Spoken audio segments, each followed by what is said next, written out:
Con Marcelo Torres nos ocupamos de las negociaciones con el Fondo Monetario Internacional, Marce, con las presiones que llegan desde afuera, pero también el incendio que hay adentro de la política argentina. Sí, al menos de lo que se sabe. Mira, hay expertos, tanto en análisis político como financiero y económico, que sostienen que esta presidencia, la de Alberto Fernández, tuvo algunas posibilidades, por lo menos 3 posibilidades de alcanzar un acuerdo con el Fondo Monetario Internacional antes de llegar, como bien vos lo decís, a este incendio, más que nada hacia adentro de la coalición gobernante. Una de las primeras oportunidades fue apenas llegó al gobierno Alberto Fernández, cuando el Fondo Monetario le brindaba toda la información necesaria y se ponía a disposición del nuevo gobierno para llegar a un acuerdo, incluso hasta con la posibilidad de seguir brindándole los fondos que restaban de aquella suma de dinero de 44.000 millones de dólares que se le había prestado al gobierno de Mauricio Macri. Restaban por lo menos 10 o 13.000 millones de dólares más. Después hubo otra posibilidad, un poquito antes de que arrancara la pandemia, o en el mismo comienzo de la pandemia, cuando organismos financieros internacionales, como también de fomento, la banca de fomento del Banco Mundial y demás, advirtieron que los estados iban a tener que invertir muchísimo dinero en la política sanitaria de cada uno de esos países. El gobierno lo dejó pasar. Sobre fines del año pasado se decía que el acuerdo era inminente y hasta incluso el 5 de enero, cuando les propuso a los gobernadores afines al gobierno que se estaba cerca de un acuerdo con el Fondo Monetario, se invitó también a los gobernadores de la oposición, a los referentes de la oposición. Ahí hubo un quiebre.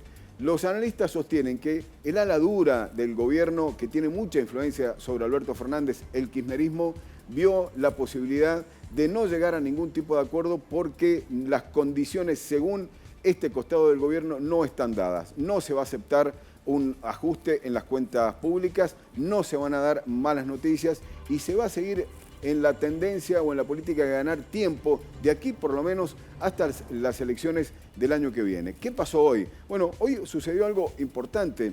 Se presentó al embajador de los Estados Unidos en la Argentina. Lo recibió el presidente de la Nación en la Casa Rosada, él es Mark Stanley. El mismo Stanley que algunas semanas atrás había advertido al gobierno de la Argentina que tenía que poner las barbas en remojo para llegar a un acuerdo con el Fondo Monetario Internacional y que era la política dentro del país la que tenía que encontrar las propias soluciones. Esto es un ajuste para poder pagar y normalizar las cuentas del país. Y en un acto, el presidente, un rato antes de este encuentro con el embajador de los Estados Unidos, reconocía que se está pidiendo, que el Fondo Monetario le está pidiendo ajustes al gobierno que el gobierno no va a aceptar. Y es ahí donde aparentemente la fuerte condición del ala dura se ha impuesto sobre lo que pensaba Martín Guzmán y lo que pensaba el propio presidente, que a esta altura se iba a llegar a un acuerdo con el Fondo Monetario. Esto decía hoy el presidente Alberto Fernández.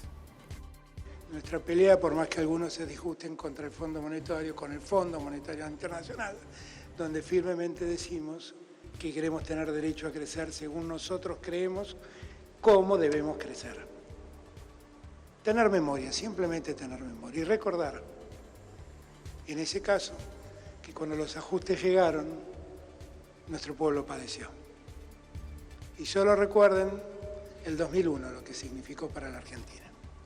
Y recuerden que el ajuste más cercano que el fondo le pidió a la Argentina hizo desaparecer el Ministerio de Salud, el Ministerio de Trabajo, el Ministerio de Ciencia y Tecnología. Hizo perder 3 baluartes centrales para el desarrollo de un Estado y de una sociedad.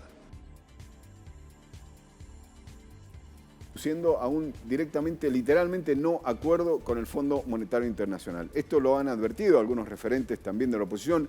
No quieren llegar a un acuerdo, luego de que se retirara incluso la oposición de una mesa, antes de que se empezara siquiera la posibilidad de un diálogo con el gobierno. Quien salió hoy a responder estas declaraciones fue el senador Alfredo Cornejo, el mendocino, ya un clásico. Siempre que habla Fernández o Cristina Fernández de Kirchner, el senador Cornejo sale a responder a través de las redes sociales, o a advertir. ¿Y qué dijo? Es usted, Fernández, y la vicepresidenta Cristina Fernández de Kirchner los únicos responsables de llevar a un no acuerdo con el Fondo Monetario Internacional a este país. ¿Y quiénes lo van a sufrir? Bueno, los sectores medios. A ellos van a terminar perjudicando, dicen desde el radicalismo, dicen desde Juntos por el Cambio y concretamente Alfredo Cornejo.